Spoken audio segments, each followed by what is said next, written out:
We think that the first time I post something on Instagram, there's going to be 1 million followers. And then we get depressed when, gosh, just my mom and my sister like my stuff. Well, guess what? Post something else and something else. And soon, through repetition, you find your voice, you find your rhythm, you find what you're good at, and people start finding you.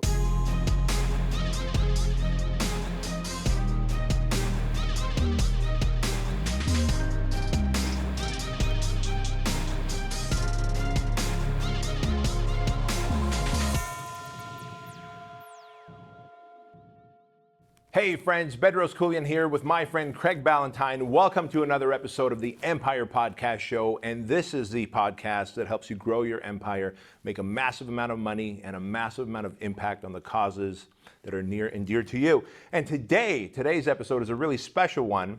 And it's about what we learned from our dogs that apply to your business and to your entrepreneurial life. And Craig, I want to first start off by saying my condolences, buddy. I did hear about the passing of your dog. And Bally's been around for a long time. He was 12 and a half. 12 and a half. 12 and a half. Good old Pooch. Taught me a lot and taught the world a lot. He used to write a lot of emails to the world. So he actually made more money than he cost me, which is funny because I would write all these fitness emails back in the day from Bally the dog. I remember that. Bally's 3 training tips a day. And when he did pass away, I got so many Instagram messages from people like, oh, I loved reading those emails. So I'm like, oh, I need to go back and revisit those. But he did, not only made me money because he cost me a lot, he also taught me a lot. But Cookie, your dog, is teaching you a lot. And I love, you have this story about dogs and their purpose. And I think that is so important for every entrepreneur to have as well. Yeah, so let me tell you a little story. So the way I got Cookie, by the way, Cookie is a 95-pound, half Mastiff, half German Shepherd, who is all love. Yeah. And she's a big girl and she thinks she's a lap dog and she's a sweet dog. And so when we got Cookie, it's because we saw that a friend in San Francisco had posted a picture of Cookie, who at the time was 8 months old. She's now 2.5 years old. Cookie was 8 months old, still a big dog, and said, hey, there's someone here in town who has this big dog, part Mastiff, part German Shepherd, and it's too big for their family, and they want to get rid of him. And for some reason, I fell in love with Cookie in the picture, and I said, hey, I'm going to fly out there with my son and see Cookie, and then if she seems like a decent dog, we're going to drive back. Right. And that's exactly what happened. But when we got the dog, Cookie being a big dog, even back then about 65, 70 pounds, I'd put her on a leash, man, and she would just start pulling. Yeah. And so we got her into dog obedience classes. And this sweet old lady who ran the dog obedience class goes, hey, look, I need you to know something about your dog who is 50% German Shepherd. And all shepherds, whether they're Australian shepherds, German shepherds, it doesn't matter. All shepherd dogs must have a purpose, she said. Otherwise, they will fall into anxiety and depression. Wow. And when a dog falls into anxiety and depression because they don't have a purpose, they start kind of creating a purpose for themselves. And they start digging a hole, right? And so these dogs will start digging a hole everywhere, or they're going to get just super depressed. Mm-hmm. And I said, all right, well, so what kind of purpose? She goes, they need to shepherd the kids around, or they need to play fetch 3-4 times a day. I said, don't worry, I've got a big backyard. I've got 2 great kids. Like, the family and I will take care of this dog. Got it. You just make sure that she doesn't jerk my daughter around, right? So anyway, and I realized very quickly, as humans, as entrepreneurs, as just people walking on this planet, we need purpose. Like, I believe that it's in our DNA to have purpose and some sense of significance. And that's what we're all looking for. Like, I need to know what my purpose is. The thing is, people are trying to find their purpose as though it's lost. Sure. It's not lost. You just have to develop your purpose. And I was talking to someone yesterday. He's actually a professional MMA fighter who's retired now. Wow. And he goes, hey man, I thought I'd found my purpose, and now that I'm retired, I don't know what to do. And I said, listen, buddy, that wasn't your only purpose. Like, if you decide to go be an auto mechanic right now, as long as you put yourself in the top 5% of the industry, you'll develop that as your purpose. If you decide to be a fry cook and be the best at it, you decide to be an electrician and be the best at it, you will find your purpose and the impact you're supposed to make doing that thing. Because as humans, we're pretty versatile. Mm-hmm. We can be trained to do anything. Where we forget to find our purpose, or when we forget to find our purpose or develop our purpose, we begin to fall into depression and anxiety as well. Hey, can I interrupt you there for a second? You can. I noticed this last year. So as a coach, my thing is solving other people's problems. And there was a time, either early this year or late last year, when it was like 3 days in a row, nobody had emailed me for advice. And I was like, I was like, why am I so depressed right now? Well, not depressed, but upset, having a bad day. And I was like, I don't feel like I'm adding any value. And then if people aren't coming to me, that means they don't see me as that value adder. I'm like, man, I got to go and do something. Yeah. Fortunately, it was a blip on the radar, and all of a sudden I was getting some problems that I could solve. But I felt that, and I don't ever want to feel that again. Yeah, that's exactly right. I mean, that's your purpose in life. You're a great coach. You've been gifted with outside eyes to look into someone else's life and their problems and find the straight line to the results that they want. And so when there's an absence of that, you begin to go, again, back to the German Shepherd, stir crazy, you fall into a bit of a depression, even anxiety might hit, and the same for me. I love building businesses, and I love helping out our franchisees worldwide. And when I don't hear from them, or when I don't hear from them often enough, I begin to get a little funky and depressed and anxious, and I start to get stir crazy. Right. We are wired to have purpose, and all we have to do is develop that purpose. That's an important thing. Now, there's something that you've learned from your doggy that I think is really cool. Why don't you tell our friends about it? Yeah, so my dog was a chocolate lab, right? And chocolate labs, they're the most loving kind of dog that you can get. That's why everybody has labs. They're the most popular dog. And so even from when he was a puppy to when he was older, he would go into any room and he'd go in there and his tail would wag like, crazy. He'd be knocking things off the ground, but he would just raise the energy of the room. And, he could have gone into, a hospital, or he could have gone into a family event. And, if everybody's just kind of moping around or down or just calm, he elevated the energy in the room. And I realized this through you and our old friend Steve Hockman, that you started Fit Body Boot Camp with, that you need to bring the energy. Yes. Whether you're a personal trainer, you need to bring the energy. You need to bring that showmanship to life. When I'm on stage, I need to bring the energy. And I look back at my YouTube videos from 2007. Some of them have been watched 2 million times. And I talk like a monodic robot, and they're really bad. And, it's just like that. And I watch them with almost a shame and embarrassment, because I did watch them back then, and I was, oh my goodness. But I put outside eyes on my videos, and I said, listen, my performance needs to improve. What did I do? I went and watched the best motivational speakers in our industry. I went and watched pastors. I went and watched comics. I watched all these people to learn how does a pro communicate? How do these people who are outliers, who have put 10,000, 40,000 hours into their business, into their gift, how do they communicate? And so I started incorporating that and taking that from my dog. How can I be that energetic person? Because you can't be around a high energy person and be mad at them for too long. Like, we have a good friend, Dan Long. Yep. Dan Long. He is high energy. Kill mode, baby. Kill mode. All the time.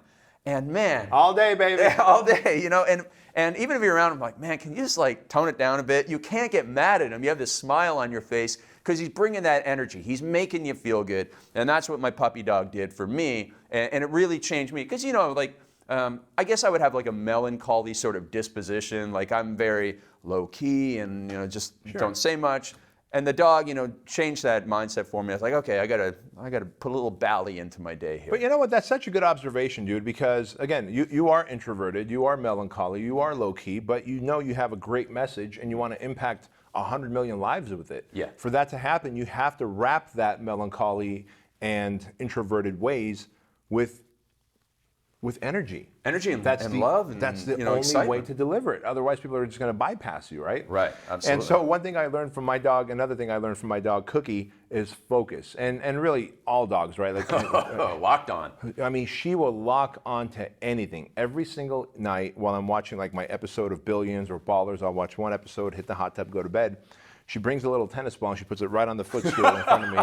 And then she doesn't I've seen this look. Yeah. She doesn't even look at me. She puts the ball on the footstool and she just stares at the ball and she's focused. I mean, our house could be on fire. She's focused on the ball until I pick it up and throw it towards the TV and she catches it in mid-flight, brings it back. And we have to do that several times before she just lays down and relaxes. Mm-hmm. So one, she has a purpose, that's part of her purpose. And two, she's relentlessly focused on the thing that matters to her the most. Mm-hmm. What I like about that is, as a human, God, I hate to say this, we're fucking dumber than animals. We're dumber than animals, and here's why. We can be.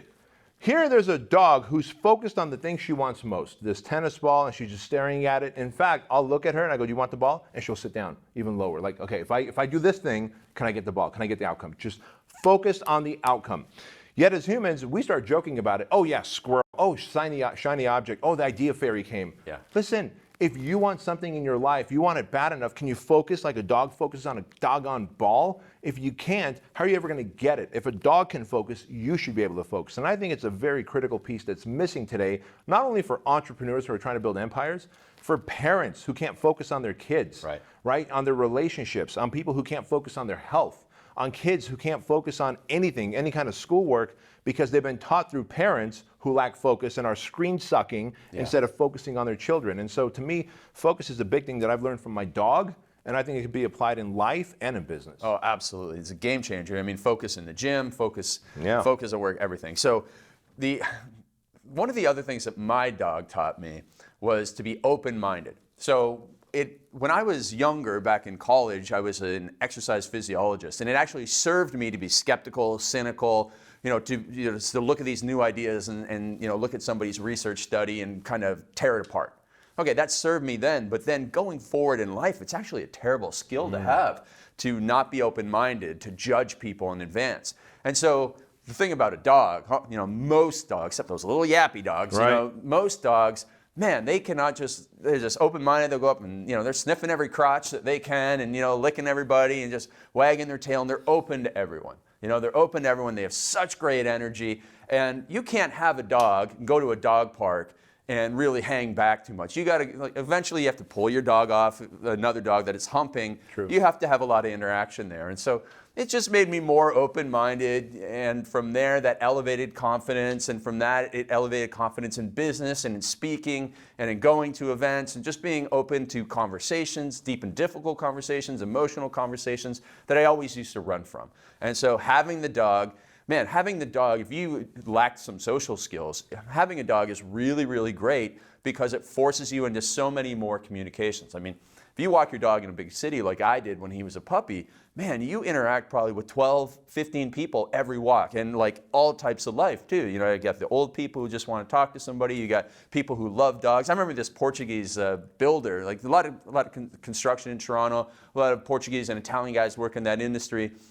Walking the dog real early one morning, he's going to work, and I'm walking by, and he goes, "Listen, when you give the dog a treat, you got to stick it in your mouth or spit on it and give some of your saliva to put into his mouth." And I'm like, "Really?" So that he, what was his logic? So it's more attached to you, oh, and wow. and I'm like, okay, Wow. I didn't do it, but I thought, here's this weird conversation. You have that weird conversation, you meet all these guys, all these characters, and it makes you more open. And the more open you are, that helps you become a better leader, because in this day and age, we have very diverse workforces. We have the millennials, we have the boomers, we have, every ethnicity, and it's great. But you have to be an open-minded person to manage that. And I mean, here at Fit Body Bootcamp, you have everybody from all over the place, and it's a fantastic workplace. It really, really is. And so that is one of the big lessons that I learned from my dog. And he was open-minded every day, and he was repetitive at it. And that's another one of the messages that you got from Cookie. And part of being open-mindedness is really about being curious, right? I mean, that's the thing that dogs have, is they're curious. And if we're closed-minded, we're not curious about things. And true, maybe a dog's curious and they start smelling another dog's poop or their ass or their crotch. We don't necessarily as humans need to go around doing that, but you ought to be more curious, which then forces you to become more open-minded about things. And I recently finished reading a book, and I forget the author's name, but the title is called Mindset. And it's by a female author. Great book. And open-mindedness is being growth-minded. Okay. And closed-mindedness is being fixed-minded. So is that Carol Dweck? Yes, Yeah. Carol Dweck, exactly. Yeah. And so really what you're talking about is the more open-minded you get, the more growth-minded you're willing to be, right? Holy cow. And again, going back to if you're building an entrepreneur, you're building an empire. Yep. Let me guess. If you're fixed-minded, you're going to go the way we market is the way we're always going to market, and you're going to die. If you're open-minded, which means you're growth-minded, you're going to say the way we market now needs to evolve as society, technology, economy, and people evolve, right? Absolutely. And that's very important. That's a great lesson. And so another lesson I got from my dog Cookie is repetition. And this goes back to what you were saying earlier. You said, hey, look, I wasn't the most confident and the greatest speaker. I was monotone from stage and in front of the camera. But then what did you do? You started getting in repetition. And I saw you because I've known you for almost a decade now.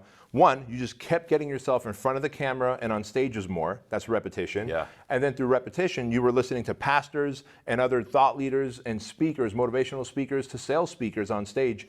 And really writing on their repetition as well until you started to model their patterns. Right. Repetition is key. And what I learned from Cookie is, listen, I throw the ball over the fence and she goes into the grassy field to get it. And each time we do that, I see her getting faster, more efficient, more precise. Yeah. Well, the same thing happens to us. We think that the first time I post something on Instagram, there's going to be 1 million followers. And then we get depressed when, gosh, just my mom and my sister like my stuff. Well, guess what? Post something else and something else. And soon, through repetition, you find your voice, you find your rhythm, you find what you're good at, and people start finding you and actually reposting your stuff, and you build a following, and you turn that following into dollars. But it's funny that you use that. Your mom liked it. Last week we had Mike Geary, a guy who runs almost a 9-figure company, in at our Empire Mastermind. And at one point in his life, he was a struggling hydrogeologist. I always call him an engineer because it's probably easier to understand. But he would work 9 to 5, then he'd go be a personal trainer for a bit, and then he'd try and sell his ebook, Truth About Abs, on the internet. And he didn't have any success for months. And then one day he woke up to that sale, and that's that tipping point moment as an online entrepreneur when you wake up and have made money overnight. Oh. And he went and he looked like, oh my goodness, who bought? And it was his mom's friend. So we will get those people, but then he was like, he had that moment of, if I keep doing this, I'll probably get more people to buy. And he did repetition. He learned so much. He went through the feedback loop. I call it the virtuous cycle of getting feedback, trying something new, getting feedback, trying something new, and that's how you get better, through that repetition. That's powerful. So what else have you learned from your doggy? It's all about love. It's all about love. So my dog was about 75 pounds. I think he was 74 pounds of heart and 1 pound of fur. Well, and then 10 pounds of stinky breath. But he was just absolutely the most loving guy, and he just, it's a combination of the open-mindedness and the energy to go and love more people. And I thought, okay, he loves our family. He loves every single stranger he meets. I mean, I don't think he ever met a person he didn't love. He met a lot of cats he didn't love, but other than that, he loved. And so I thought, okay, I'm gonna go and be a more loving person to, first of all, my friends, and then that was easy, and a more loving person to my customers, and that was a huge tipping point. So back in the fitness industry, when I was selling all the time, there was almost like this adversarial thing, people couldn't download, and you're selling like 1,000 programs a day, there's going to be those 10 people that couldn't download. And that's all I focused on, instead of the 990 people who loved me back for what I was giving. And then I realized, you know what? The dog is teaching me here to go and do stuff with love. So now I go and create all my messages with love. All my Instagram videos, I teach my clients every message you say with love. Because a lot of people, they're very scared by that camera, right? And so they get in front of the camera and they're nervous, they're angry, they don't smile. And I teach them, hey, you got to step back, you got to slow down. As you said, you got to have that James Bond half-cocked smile as you talk to the camera, right? That was so good. I know. It's a little bit of Matthew McConaughey, right? A whole lot cooler if you did. And so, you slow down, you have that message, and you speak to somebody with love.